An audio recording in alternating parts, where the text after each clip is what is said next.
할렐루야, 아멘. 할렐루야. 아멘. 여러분 정말 반갑습니다. 제가 부임하고 나서 가장 간절했던 것이 하나 있었는데요. 그건 바로 여러분들과 이렇게 말씀으로 만나는 시간이었습니다. 이건요 그냥 제가 하는 말이 아니라요. 특별한 이유가 있습니다. 제가 이제 한 달 정도 됐는데 가끔씩 이제 몇몇 청년들이랑 이야기를 한 적이 있었어요. 나눔을 하다가 제가 느낀 게 한 가지 있었어요. 그게 뭐냐면 우리 교회 청년들은 말씀에 정말 갈급해하구나, 이걸 느꼈었어요. 여러분, 우리가 평소에 식당에 가면 이런 말 자주 하지 않습니까? 배고플 때 먹으면 뭐든 맛있다. 근데 여러분, 말씀도 마찬가지예요. 우리가 말씀이 갈급할 때 말씀을 받으면요, 그 어떤 말씀도 은혜가 된다는 거예요. 사랑하는 우리 청년 여러분, 저는 저와 여러분이 오늘 말씀에 갈급한 한 사람 될 수 있기를 주님의 이름으로 축원드립니다. 그런데 여러분, 몇몇 이제 주보를 보시니 청년분들께서는 저를 좀 걱정하시는 분도 있는 것 같아요. 왜냐하면 제목 때문에. 그런데요, 제목이 참 희한하죠. 근데 오타 아닙니다. 저는 그냥 이제 여러분께서 오늘 말씀에 조금 더 궁금증을 가졌으면 좋겠다는 생각이 이렇게 지어봤어요. 자, 그럼 대체 이게 뭔 뜻이냐? 사실 여러분, 이 제목은 풀어보면 굉장히 단순합니다. 베델, 엘베델, 베델. 이건 오늘 설교 말씀의 3단계로 나뉘는 전체 구조이기도 하고요. 여러분이 이 단계를 천천히 따라가다 보면 말씀이 끝날 때쯤엔 오늘 제목이 이런 뜻을 가지고 있었구나 라는 걸 깨닫게 될 겁니다. 자, 이제 거두절미하고 말씀 속으로 들어가 볼까요? 여러분, 이삭에게는요 두 아들이 있었습니다. 첫째는 형 에서, 둘째는 동생 야곱이었어요. 근데 여러분, 이 형 에서는요 굉장히 상남자였어요. 그러다 보니까 막 산이며 들이며 막 사냥하러 다니는 게 취미였어요. 그래서 여러분, 아마도 제 생각에는 이 에서가 MBTI가 이지 않았을까? 그런 생각도 해봤습니다. 근데 여러분, 반대로요, 이 동생 야곱은요 완전 집돌이였어요. 자, 앞에 스크린에 25장 27절 다 같이 한번 읽어볼까요? 시작. 그 아이들이 장성함에 에서는 익숙한 사냥꾼이었으므로 들 사람이 되고 야곱은 조용한 사람이었으므로 장막에 거주하니. 자, 이렇게 에서는 들에, 또 야곱은 집에 있었다고 하고 있죠. 근데 여러분, 참 재밌는 게요, 여러분, 보통 가부장적인 사회에서는 보통 아빠랑 엄마 중에 누가 더 집 밖에 오래 있습니까? 그쵸, 아빠죠, 아빠.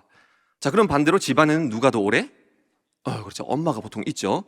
자, 그래서 우리나라에서는 보통 아내를 지칭할 때 이 집사람이란 표현도 쓰기도 하죠. 자, 이 에서와 야곱이 살던 시대도 마찬가지였어요. 굉장히 가부장적인 시대였습니다. 그래서 엄마인 리브가는 웬만하면 거의 집에 있었어요. 근데 아빠인 이삭은 또 직업이 목축업이다 보니까 뭐 거의 밖에 있다고 볼 수밖에 없었어요. 자, 그러니 여러분, 자연스럽게 늘 들에 살다시피 하는 이 에서는 아빠랑 더 친했겠습니까? 엄마랑 친했겠습니까? 그렇죠, 당연히 아빠죠. 자, 물리적으로도 당연히 오래 밖에 있으니까 친해질 수밖에 없는 거예요. 게다가 여러분, 이 에서는 아까 우리가 읽어봤지만 사냥을 또 좋아했다고 하지 않습니까? 자, 그럼 이렇게 생각할 수도 있는 거예요. 혹여나 당시 가축을 위협하는 일이나 짐승들이 물려갈 때 이 에서가 또 아버지를 도와서 그걸 사냥해 줄 수도 있는 거잖아요. 자, 그러니 이 아빠 에서는요, 아빠 이삭은요, 에서만 보면 정말로 사랑스러울 수밖에 없는 거예요. 자, 그럼 반대로 우리의 집돌이 이 야곱은 당연히 누구한테 사랑을 받았겠어요? 집에서 뭐 설거지도 하고 뭐 엄마 많이 도와드렸겠죠. 그래서 엄마 리브가에게 굉장히 사랑을 많이 받았습니다. 자, 그래서 성경은 이렇게 말씀하고 있습니다. 같이 한번 읽어볼게요. 시작. 야곱은 조용한 사람이었으므로 장막에 거주하니 이삭은 에서가 사냥한 고기를 좋아하므로 그를 사랑하고 리브가는 야곱을 사랑하였더라. 자, 이렇게 아빠 이삭은 에서, 엄마 리브가는 야곱을 더 사랑했다고 합니다. 그런데 여러분, 이 이삭의 가정에는요, 이로 인해서 문제가 시작됩니다. 자, 시간이 많이 흘러서 이 이삭이 늙어버렸어요.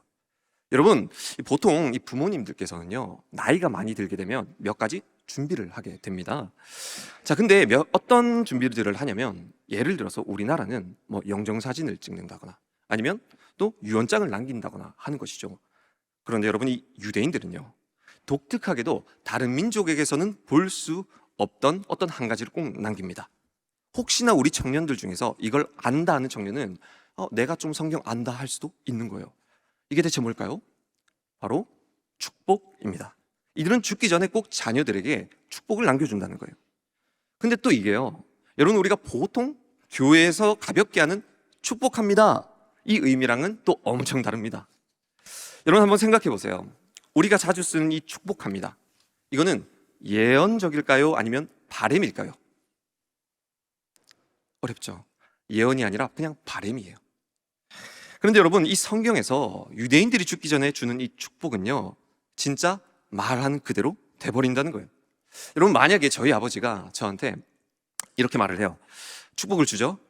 아이고, 내 아들 용리라, 내가 이제 죽을 것 같은데 니한테 축복을 줘야겠다. 너는 앞으로 목회자가 아니라 PC방 사장으로 살아가라. 이렇게 말씀을 하시면요, 제가 아무리 발버둥 쳐도 PC방 사장으로 살아간다는 거예요. 이게 뭐 직업의 귀천을 떠나서 내가 그 운명을 벗어날 수 없게 된다는 거예요.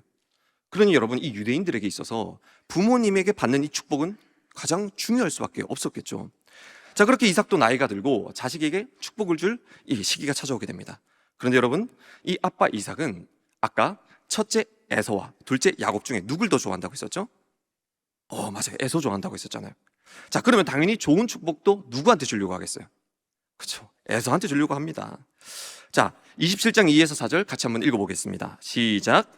이삭이 이르되 내가 이제 늙어 어느 날 죽을는지 알지 못하니 내가 죽기 전에 내 마음껏 내게 축복하게 하라.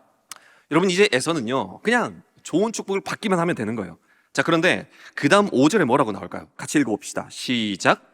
이삭이 그의 아들 에서에게 말할 때에 리브가가 들었더니 이 둘째 야곱을 사랑하는 엄마 리브가가 이 이삭의 말을 들어버린 거예요. 자, 그렇게 리브가는요, 한 가지 큰 일을 벌이게 되는데 어떤 일일까요? 우리 한번 따라해 볼까요? 시작. 사기단 결성. 맞아요. 사기단을 결성해버려요. 작전은 이거예요. 에서가 사냥을 하러 나갔을 때 야곱이 에서인 척 아빠를 속여서 몰래 축복을 대신 받아버리는 작전이에요. 자, 여기서 몇몇 분들은 아니 그게 뭐 말이 쉽지, 그 어떻게 속일 수 있어? 할 수도 있겠는데요. 근데 또 그게 해볼 만한 게요, 왜냐하면 이때 아빠 이삭은 나이가 너무 많아서 시력이 굉장히 어두웠던 상태였습니다. 27장 1절 같이 읽어보겠습니다. 시작. 이삭이 나이가 많아 눈이 어두워 잘 보지 못하더니. 자, 근데 여기서 이 작전을 성공하려면 한 가지 문제를 해결해야 돼요. 바로 피부입니다. 피부. 여러분, 솔직히 목소리는요, 뭐 어떻게 해결할 수가 없잖아요. 자, 그래서 아빠 이삭이 만약에 야곱이랑 대화를 하게 되면 바로 뭔가 이상함을 감지할 겁니다. 그래서 아마도 이삭은요, 2차적으로 뭘 확인하려 할 거냐면 바로 피부예요. 왜냐하면 에서와 야곱은요, 피부가 완전히 정반대인 사람이었어요. 이 상남자에서는 몸까지 상남자였어요. 그러다 보니까 몸에 털이 굉장히 많았습니다. 근데 반면에 이 야곱은 아기 피부 같아요. 그리고 매끈매끈했었어요. 그래서 이 엄마 리브가가 작전을 말할 때 야곱이 이렇게 말합니다. 아니 엄마, 아니 그래 그거 좋은데 혹시나 아빠가 내 팔 만져보면 못하는데 이거 들키면 이 보금고사하고 저주나 한 바가지로 얻는 거 아니라, 이렇게 말을 해요. 자, 그래서 이 엄마 리브가는요, 이 문제를 어떻게 해결하냐면 염소의 털을 이 야곱에게 입힙니다. 우리 27장 16절 같이 읽어보겠습니다. 시작. 또 염소 새끼의 가죽을 그의 손과 목의 매끈매끈한 곳에 입히고. 자, 여러분, 이렇게 피부의 문제도 해결을 했습니다. 이제 긴박하게 작전이 이루어지게 됩니다. 결과는 성공했을까요? 못했을까요? 성공하게 됩니다. 여러분, 에서가 받으려고 했던 모든 축복을요, 이 야곱은 모조리 가로채 버립니다. 근데 여러분, 이게 오늘날로 치면 거의 어떤 의미냐면 몰래 유언장을 조작해가지고 전 재산을 상속받아버리는 그런 행위랑 똑같은 거예요. 결국 뒤늦게 알아차린 이 에서는 어마어마한 분노에 휩싸이게 됩니다. 27장 41절 제가 읽어드리겠습니다. 그의 아버지가 야곱에게 축복한 그 축복으로 말미암아 에서가 야곱을 미워하여 심중에 이르기를 아버지를 곡할 때가 가까웠은즉 내가 내 아우 야곱을 죽이리라 하였더니, 에서는요, 동생을 살인하기로 마음먹습니다.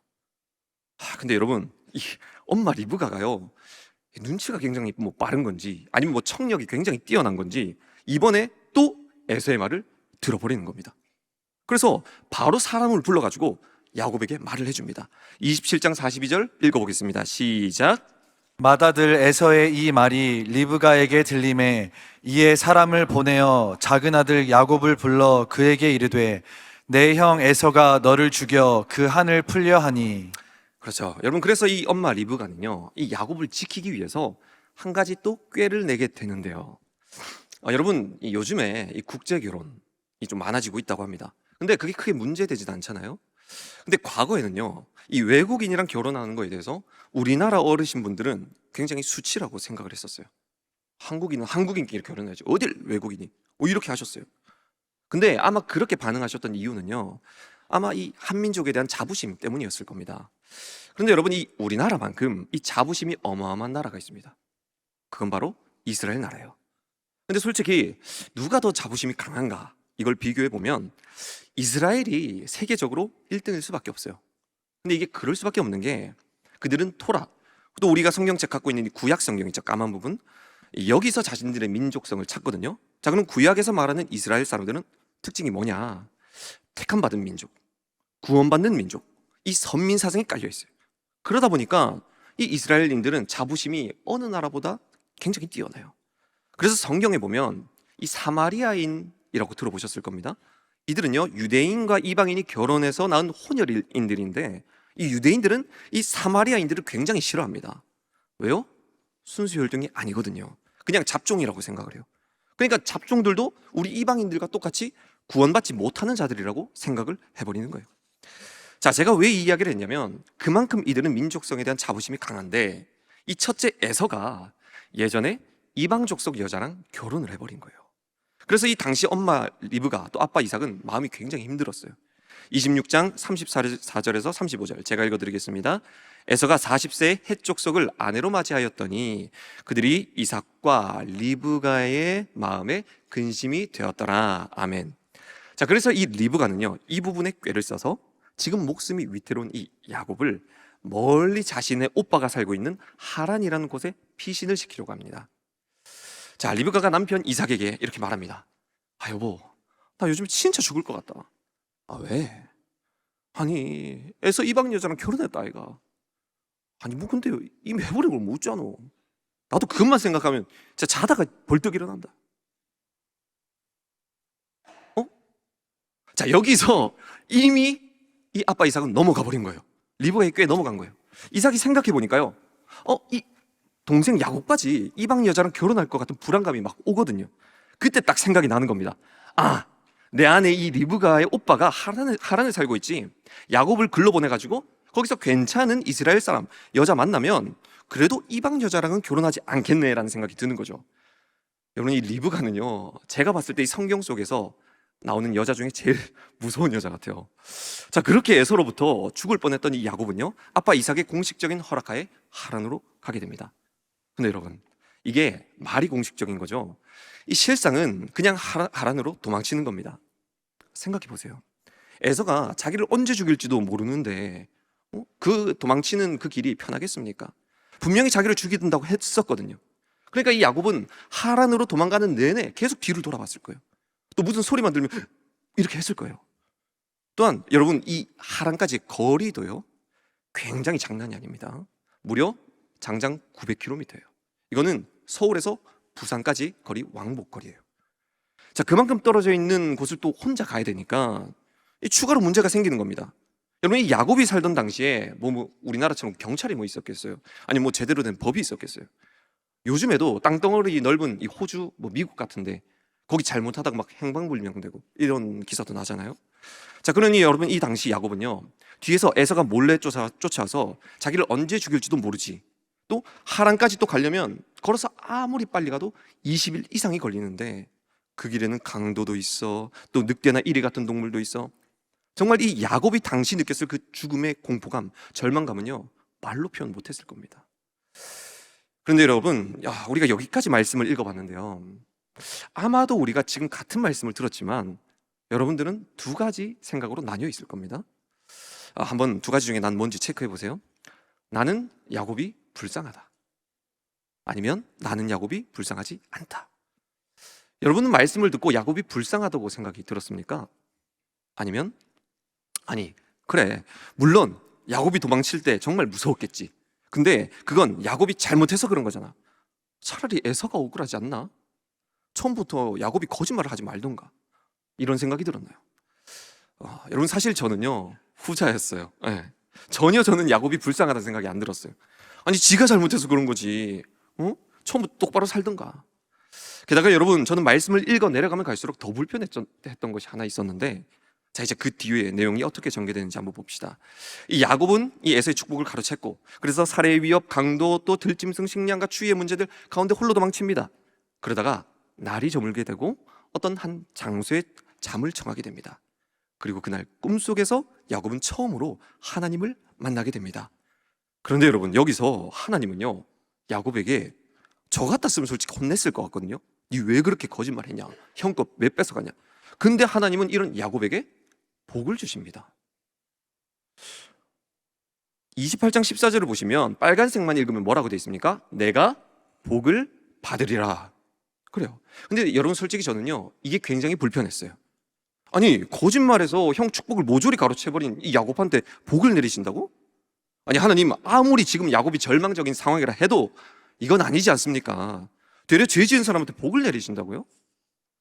그런데 여러분 그때 하나님께서는 제게 이런 질문을 하시는 것 같았어요. 용일아, 너는 그래서 얼마나 늘 내 말씀대로 살아가고 있니? 너는 얼마나 대단한 삶을 살고 있길래 이 야곱의 모습을 정죄하기 바쁘니? 아마 여러분 중에 야곱이 불쌍하지 않다고 느꼈던 분들은요 대체적으로 그냥 무난무난하게 뭐 교회에서든 직장에서든 엄청 큰 문제를 일으키고 살지는 않을 겁니다. 딱히 큰 욕 안 먹고 가끔 인정도 받고 뭐 가끔 작은 실수도 하겠죠.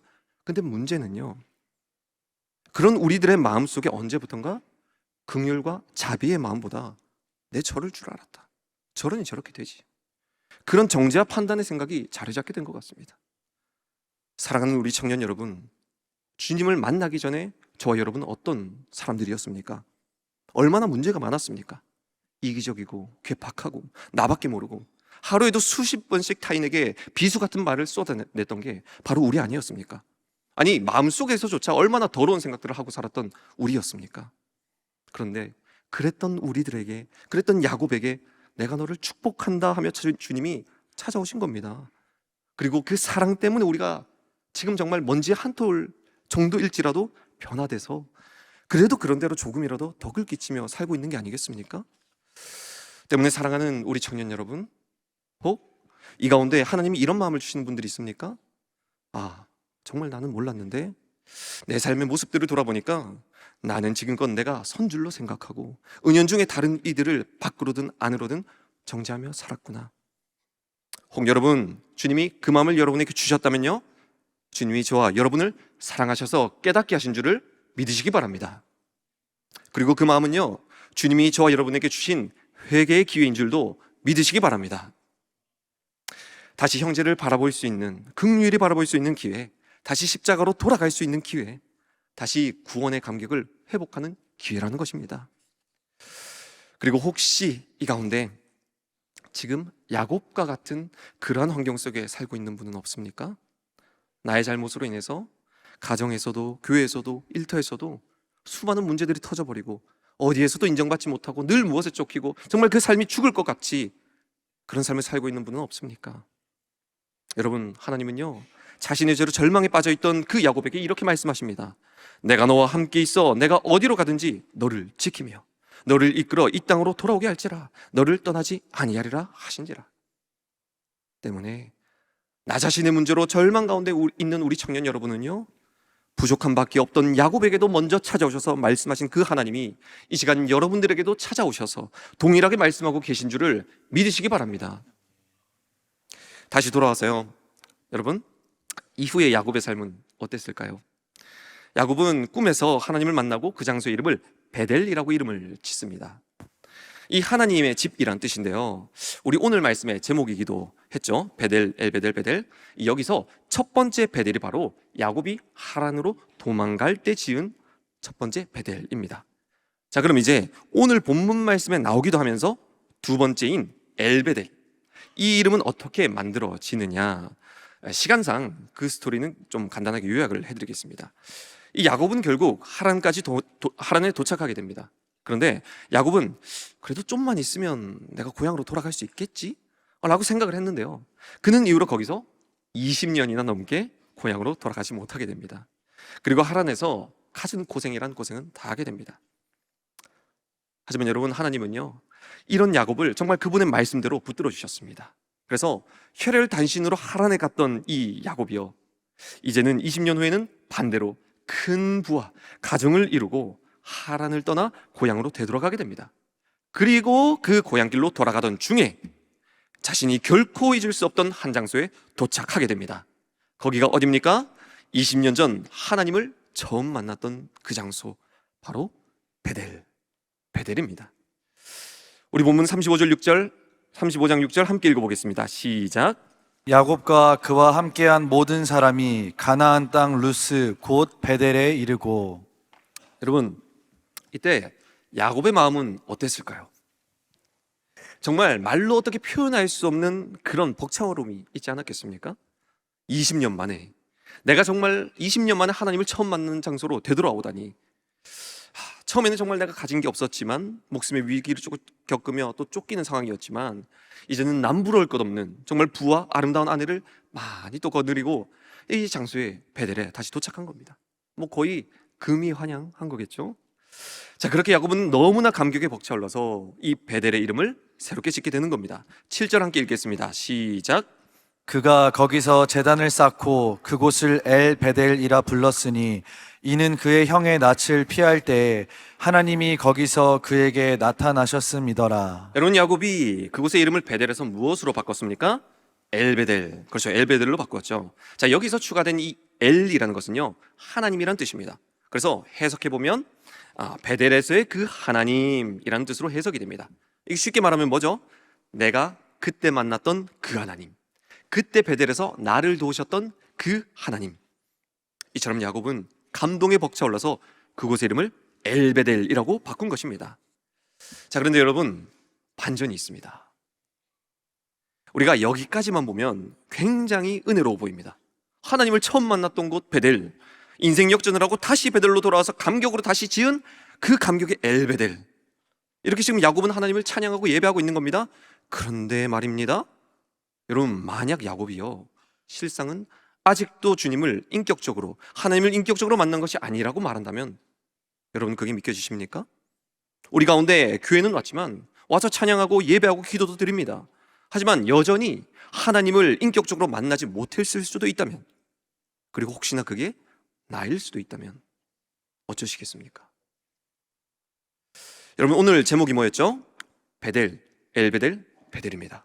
자, 그렇다는 건요, 베델에서 엘베델로 이름을 바꾸었던 야곱은 이곳을 다시 뭘로 부를 것이다? 베델로 다시 부를 것이란 말입니다. 35장 14절에서 15절 제가 읽어드리겠습니다. 야곱이 하나님이 자기와 말씀하시던 곳의 이름을 베델이라 불렀더라. 자, 여러분, 이렇게 야곱은 또 그곳의 이름을 다시 베델로 짓게 됩니다. 자, 여기 제가 화면을 하나 띄워드릴 텐데요. 자, 잘 보이시나요?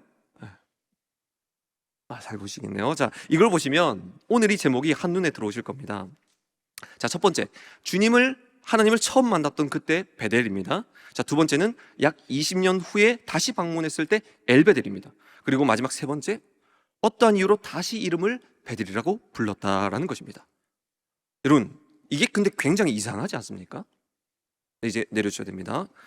대체 왜 야곱은요, 그 감격으로 이름을 지은 엘베델을 다시 베델로 부른 걸까요? 아니, 정말 더 은혜가 되어서 바꾼 거면 그냥 엘렐렐 베델 뭐 요렇게 또 지어도 되잖아요. 근데 왜 다시 굳이 베델로 바꾼 거지? 자, 그 이유를 지금부터 말씀드리겠습니다. 여러분, 사실 이 야곱은요, 자신이 지금껏 평생 하나님을 잘 알고 있다고 착각했습니다. 하지만 실상은 자신이 아무것도 모르고 있다는 걸 깨달은 거예요. 그래서 과거에 하나님에 대해서 잘못 알고 지었던 베델, 그리고 엘베델은 버리고 이제야 제대로 하나님을 알게 되었기에 진짜 베델로 다시 이름을 지은 겁니다. 자, 그럼 대체 이 야곱은 하나님을 어떻게 잘못 알고 있었을까요? 자, 이제 시간은요, 흘러서 20년 전으로 쭉 거슬러 올라갑니다. 자, 야곱이 처음 하나님을 만났던 그 베델의 때입니다. 거기서 야곱은요 하나님께 축복과 위로를 받고 베델의 이름 짓죠. 자, 그리고 그 다음 바로 야곱은 하나님께 서원, 맹세를 하게 되는데요. 이렇게 서원을 합니다. 자, 28장 20절에서 21절 제가 읽어드리겠습니다. 야곱이 서원하여 이르되 하나님이 나와 함께 계셔서 내가 가는 이 길에서 나를 지키시고 먹을 떡과 입을 옷을 주시어 내가 평안히 아버지 집으로 돌아오게 하시면, 다음에 뭐라고 말합니까?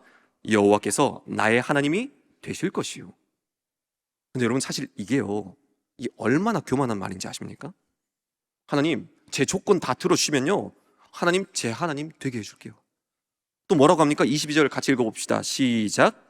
내가 기둥으로 세운 이 돌이 하나님의 집이 될 것이요 하나님께서 내게 주신 모든 것에서 10분의 1을 내가 반드시 하나님께 드리겠나이다 하였더라. 하나님 조건 들으시면 이거 하나님 집 되게 해줄게요. 11조 내드릴게요. 여러분 보통 이 서원이라는 건요 물론 조건을 거는 방식입니다. 그래서 뭐 야곱이 집 되게 해줄게요, 아니면 뭐 11조 내드릴게요, 뭐 거기까지는요 하나님이 이 야곱 보면서 야곱 좀 귀엽노 뭐 이렇게 생각할 수도 있어요. 자, 그런데 문제는요 성경에 나오는 이 모든 서원을 통틀어 봐도요 지금 야곱처럼 하나님 이거 들어주시면 하나님 제 하나님 될 겁니다, 이렇게 하나님과의 관계를 조건으로 걸어버리는 건 야곱이 유일해요. 그러니 이때 야곱은요 하나님을 인격적으로 만난 게 아니에요. 여러분 마귀들도요 조건은 다 들어줍니다. 근데 뭘 요구합니까? 영혼을 요구하죠. 여러분 제가 왜 이 말을 합니까? 하나님이 지금 야곱에게 찾아오셨지만요 야곱은 이때 우상들과 다를 바 없는 것처럼 하나님을 대하고 있었다는 것입니다. 마치 하나님은 집이 필요한 분, 하나님은 11조가 필요한 분, 심지어 하나님은 내가 없으면 안 되는 분이라고 관계마저 조건으로 걸고 있는 것입니다. 사랑하는 우리 청년 여러분, 혹 우리가 하나님을 그렇게 대하고 있지는 않았습니까? 내 삶에 찾아와 주신 것만으로도 감사한데 하나님 이건 왜 이래요? 저건 왜 저래요? 하나님 이거 안 들으시면 저 교회 안 갈래요. 하나님 이거 안 해주시면 저 리더 안 섬길래요. 이처럼 하나님과 이 관계를요 내 삶에 부족한 걸 채워주는 도구적 관계, 거래적 관계, 아니 심지어는 우상적 관계로 바라볼 때가 우리에게 너무나 많다는 것입니다. 여러분 다시 이제 돌아와서요 이 야곱은 하나님께 조건을 걸었다 했잖아요. 근데 여기서 재밌는 게 한 가지 있어요. 자, 사실 야곱이 조건을 걸기 전에 하나님이 먼저 약속을 해주셨던 부분이 있어요. 자, 스크린 한번 봐주세요. 자, 우선 위에가 이 하나님이 먼저 약속하신 15절 말씀입니다. 하나님은 야곱에게 두 가지를 약속을 했습니다. 먼저 1번 어디로 가든지 널 지킬 거야 라고 했어요. 자, 그리고 아래에 야곱의 조건 1번을 빨간색 보세요. 야곱이 뭐라고 조건을 겁니까? 이 길에서 나를 지키시고. 여러분 하나님의 조건 빨간색, 하나님의 약속, 야곱의 조건 빨간색 두 개가 연결이 되어지십니까? 자, 그럼 다음에는 위에 있는 이 파란색 2번을 보세요. 하나님 약속, 너를 이끌어 이 땅으로 돌아오게 할 거야, 약속하시죠. 자, 그러니 야곱도 어떻게 조건을 겁니까? 이번에 아버지 집으로 돌아가게 해주세요. 이것도 하나님의 약속을 기반으로 조건을 걸었다는 겁니다. 그러니 약속도 야곱의 조건도 똑같다는 걸 알 수 있어요. 이걸 좀 간단하게 말하면 하나님 첫 번째는 지금 저 좀 지켜주세요. 그리고 또 다른 하나는 하나님 저 고향 땅으로 좀 돌아가게 해주세요. 이 두 가지입니다. 자, 그럼 여기서 문제, 우리 고3 이제 올라오는 분도 있다고 들었는데 또 문제 풀기 해서 죄송합니다. 자, 여기 문제가 있어요. 자, 한번 시우니까 풀어보세요. 다음 중 하란으로 도망치고 있는 야곱에게 더 중요한 건 뭘까요? 1번 이 길에서 나를 지켜주는 거, 2번 아버지 집으로 돌아가는 거. 여러분 몇 번이 더 지금 야곱에게 중요합니까? 그렇죠, 1번이 더 중요한 거예요. 지금 목소리 위태로운 야곱에게는요 일단 살고 보는 게 중요해요.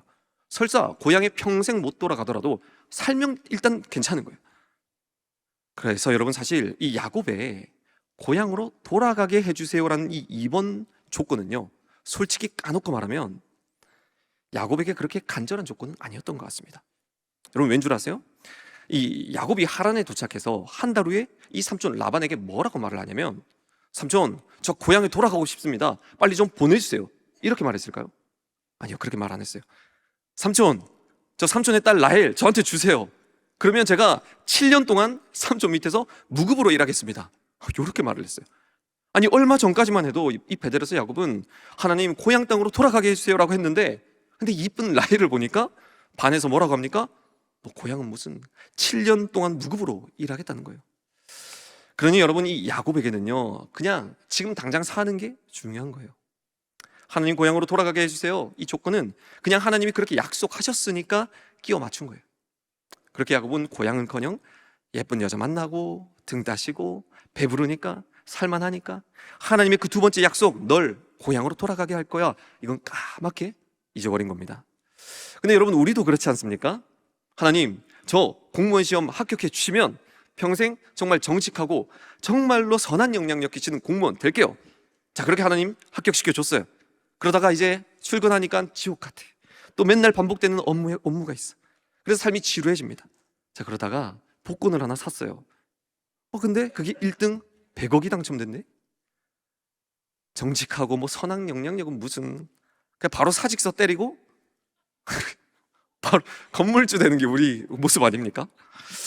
또 그런 사람도 있어요. 한 형제가 이 배우자 기도를 그렇게 열심히 했어요. 하나님, 저는 키가 163, 포니테일이 잘 어울리는 그런 배우자를 주세요 했어요.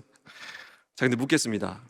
우리 샬릴리 형제님들, 근데 그게 되겠습니까? 아니, 제가 기도를 무시하는 게 아니라 솔직히 그냥 예쁜 여자 나타나면 그 기도 제목 다 잊어버리잖아요. 여러분, 야곱도 마찬가지였어요. 고향으로 돌아오게 할 것이라는 거, 이거 하나님 약속은 그냥 아름다운 라헬 나타나니까 그냥 다 까먹은 거예요. 자, 그렇게 야곱은 그때를 시작으로 장장 20년이란 세월 동안 고향에 가지 않습니다. 자, 그러던 어느 날 삼촌 라반의 표정이 좋지 않았어요. 왜냐하면 야곱이 더 부자가 돼버렸거든요. 그래서 이 야곱은 자기가 여기 좀만 더 있으면 이 라반한테 뭔 일을 당할 것 같아요. 그래서 어떡하지 걱정하기 시작합니다. 그런데 그때 하나님이 이 야곱을 찾아오세요. 그러면서 이렇게 말씀하세요. 야곱아, 돌아가라. 31장 3절 같이 읽어봅시다. 시작. 여호와께서 야곱에게 이르시되 내 조상의 땅 내 족속에게로 돌아가라. 내가 너와 함께 있으리라 하신지라. 그제서야 야곱은요, 맞다, 그때 나에게 약속하셨었고 나도 그렇게 해달라고 조건을 걸었었지 하고 깨닫고 그제서야 돌아가는 겁니다. 그래서 다행히 일단 라반에게서 벗어납니다. 근데 또 이 야곱은요, 고향까지 또 안 가요. 돌아가는 길에 이 세겜이라는 땅이 있었거든요. 근데 거기 딱 땅을 보니까 여기 좀 살만한데? 그렇게 생각이 드는 거예요. 그래서 정착하려고 그 땅을 또 사버려요. 또 위기를 벗어나고 또 살만하니까 고향으로 돌아가라는 그 하나님의 약속 또 금세 까먹은 거예요. 여러분, 그래서 결국 이 야곱은요, 이때 자신의 욕심으로 인해서 한 가지 끔찍한 일을 당하게 됩니다. 바로 야곱의 딸 디나가요, 호기심에 그 세겜 땅 여자애들을 보러 딱 나갔는데 거기서 세겜 추장의 아들에게 몹쓸 짓을 당해버려요. 그리고 그로 인해서 야곱의 이 아들들은요, 이 여동생의 복수를 갚는다고 세겜 남자들을 모조리 죽여버립니다. 그래서 이 아들들도 손에 피를 묻히게 되는 거예요. 근데 여기서 더 큰 문제는, 여러분, 거기에는 뭐 세겜뿐만 아니라 여러 다른 족속도 있었거든요.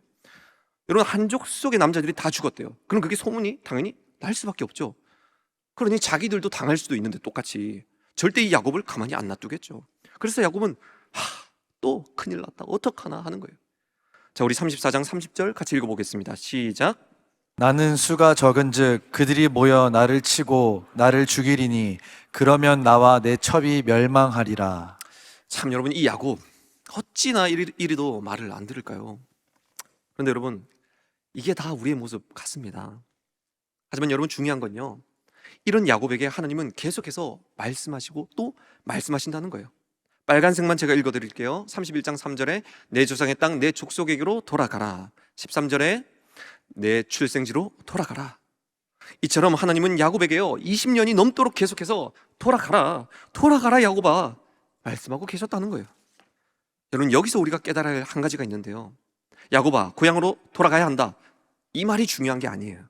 이 말 속에 담긴 진짜 의미는요, 처음 너에게 약속했던 나를 기억하라는 거예요.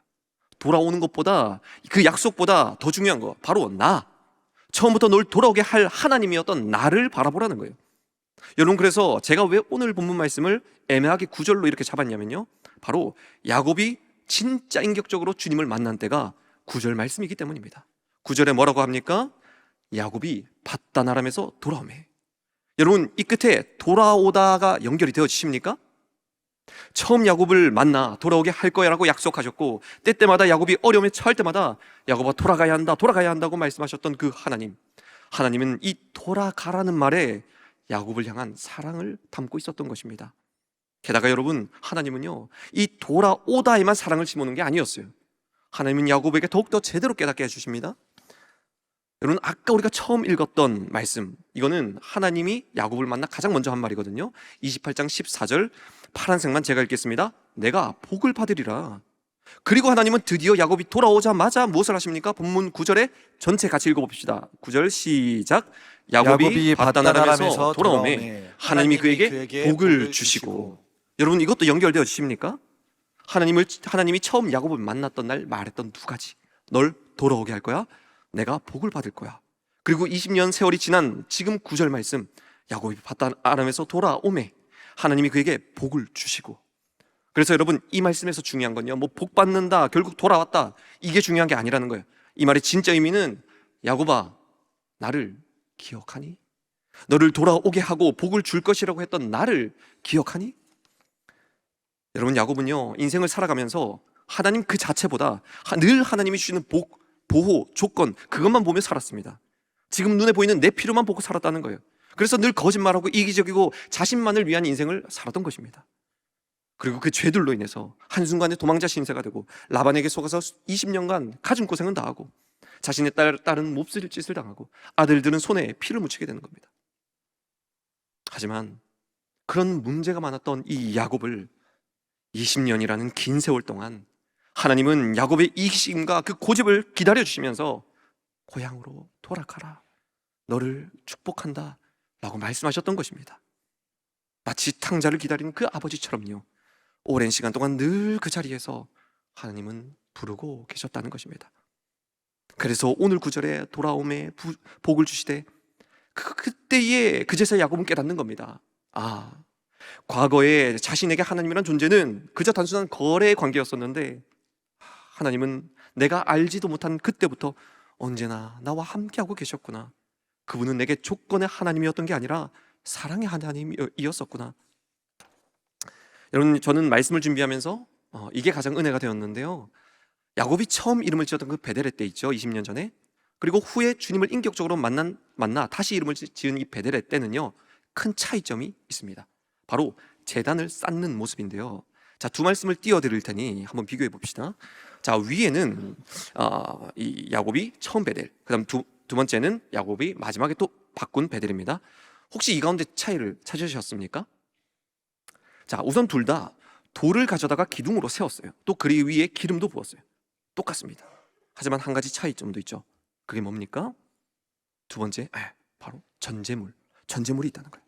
20년 전에는 전제물이 없는 제단을 쌓았지만 이제 하나님을 인격적으로 만난 후에는 전제물을 더하여 제단을 쌓았다는 겁니다. 여러분, 이 전제물이라는 뜻은요, 소돔, 부음이라는 의미를 가지고 있습니다.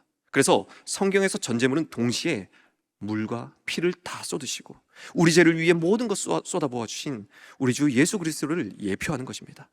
그리고 놀라운 건 이 예수님을 예표하는 전제물이란 단어가 최초로 등장하는 곳이 바로 이 베델에서 드린 야곱의 전제물이었다는 것입니다.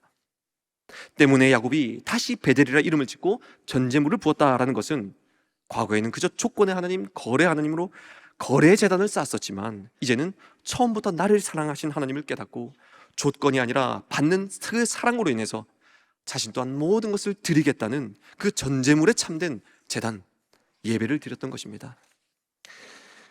사랑하는 우리 청년 여러분, 여러분은 정말 인격적으로 주님을 만났습니까? 아니면 혹 여전히 전제물이 없는 예배, 여전히 내 조건, 내 소원만 들어주는 그런 하나님, 내 필요만 채워주는 그런 거래관계 하나님을 찾고 계십니까? 안타깝게도요, 야곱은 자신의 오랜 이 생애를 거침으로 하나님의 사랑을 확증할 수 있었어요. 그런데 저와 여러분은요, 이미 하나님의 아들 그 예수 그리스도를 통해서 그 사랑을 확증받았다는 그 사실을 기억하시기 바랍니다. 우리 로마서 5장 8절 같이 읽어보겠습니다. 시작. 우리가 아직 죄인 되었을 때에 그리스도께서 우리를 위하여 죽으심으로 하나님께서 우리에 대한 자기의 사랑을 확증하셨느니라. 아멘. 호기 가운데 하나님을 여전히 사랑이 아니라 거래의 하나님으로 알고 있는 그런 분 계신다면요, 하나님은 여러분에게도 지금 돌아와라, 내가 너를 축복한다 외치며 기다리고 계신 줄을 믿으시기 바랍니다. 말씀을 마치면서 전 저와 여러분이 또 이곳에 모인 우리 모두가 변화된 그 야곱처럼 내 마음, 내 청춘, 내 삶 모든 것까지도 드림에 아까워하지 않는 주 앞에 전제물에 참된 예배를 드리는 우리 모두가 될 수 있기를 주님의 이름으로 축원드립니다. 아멘.